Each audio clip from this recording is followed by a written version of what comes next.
Pero never si Tatay Digong ginawa niya sa kanyang mga politikang kalaban para lang takotin, para dukotin o patayin dahil sa politika. Ang tapang ni Tatay Digong nasa tama at nasa ayos. Pero ang tapang ni Bangag, ang tapang ni Torre, ang tapang ni Matibag, wala sa ayos. Pera, pera at pera.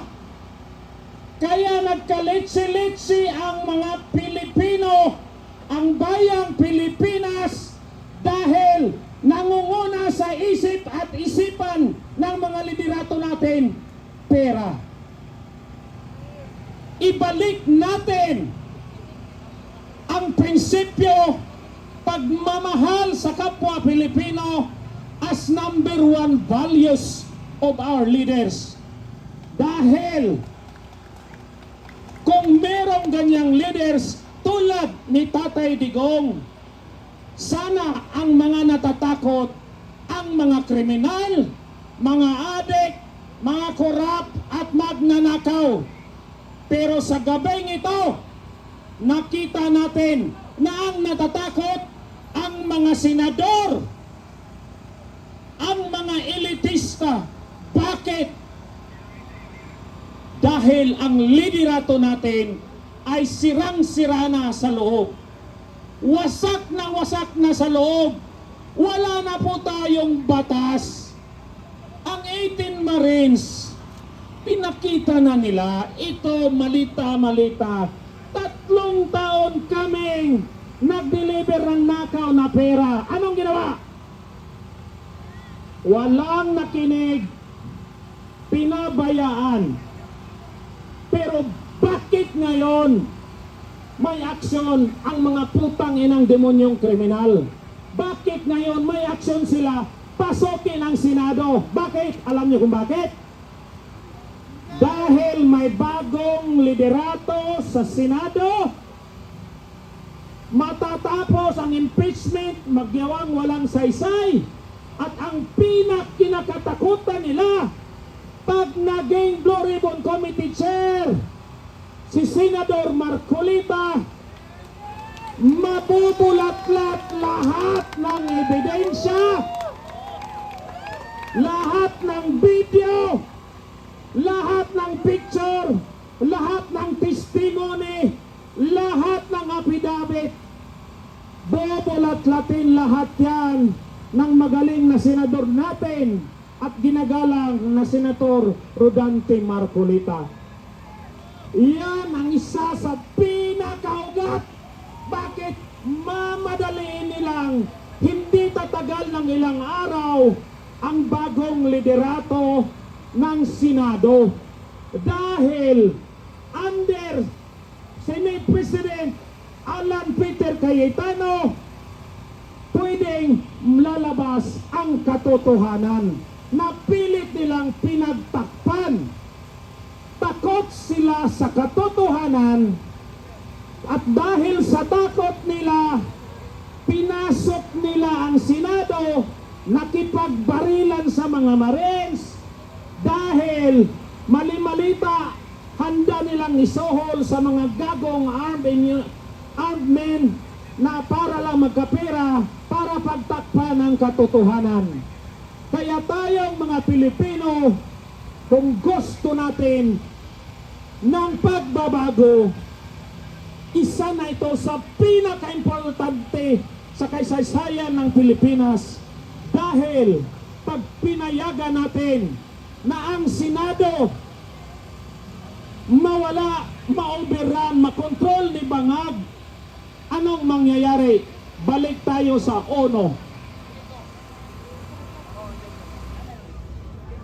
Kaya sa lahat ng nakikinig, punta na kayo dito sa Senado. Stop. Ating protektahan si Senator Bato, ang Senado, habang matitino pa ang nasa liderato. Maraming salamat. Maraming salamat, Kuya John. At ngayon po, mga kasama, ay kakarating lang na isang nating magiting na kasama at batang-bata, walang takot, walang inuurang-urungan. Bawat meow-meow niya ay kapalit ng isang magandang halimbawa sa ating kabataan na hindi natatakot na lumaban. Walang iba kung hindi si Congressman Kiko Barsaga. Ngayon po, natawagan po natin si Congressman Kiko Barsaga para Ayan na daw, sige. Ngayon naman, pakinggan natin. Wala man si PP dito ngayon, pero nandito naman ang kanyang kalookan. Kaya ating pakinggan kung ano ang kanyang masasabi sa nangyayari ngayon. Let's welcome. Walang iba kung hindi ang ating Inday Sara. Yan. Wala ba tayong mga kamay dyan? Hello po, magandang gabi po sa ating lahat. Ayan, para sa mga kababayan po nating Muslim, assalamualaikum po sa inyo.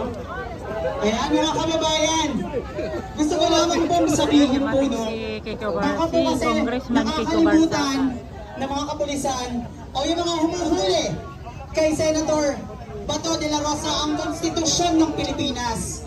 Kung hindi niyo po alam, sasabihin ko po ulit sa inyo that we, the sovereign Filipino people, imploring the aid of Almighty God in order to build a just and humane society and establish a government that shall embody our ideas and aspiration, promote the common good, conserve and develop our patrimony, and secure to ourselves and posterity the blessing of independence and democracy under the rule of law and a regime of truth, justice, freedom, love, equality, and peace to ordain and promulgate this Constitution.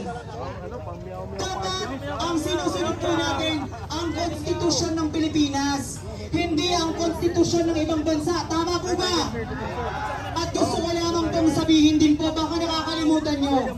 According to the Book of Law, 1987 Constitution Bill of Rights, Article 3, Section 1, that no person shall be deprived of life, liberty, or property without due process of law. Batas ng Pilipinas, hindi batas ng ICC. Tama po ba? At gusto ko lamang din pong sabihin po sa inyo, no? Siyempre, ang punot dulo po nito ay gusto po nilang mapa-impeach ang ating Vice President Sara Duterte. Pero alam naman po natin na hindi tayo papayag. Tama po ba? Ang bawi po natin sa kanila ay sa 2028. Tama po ba?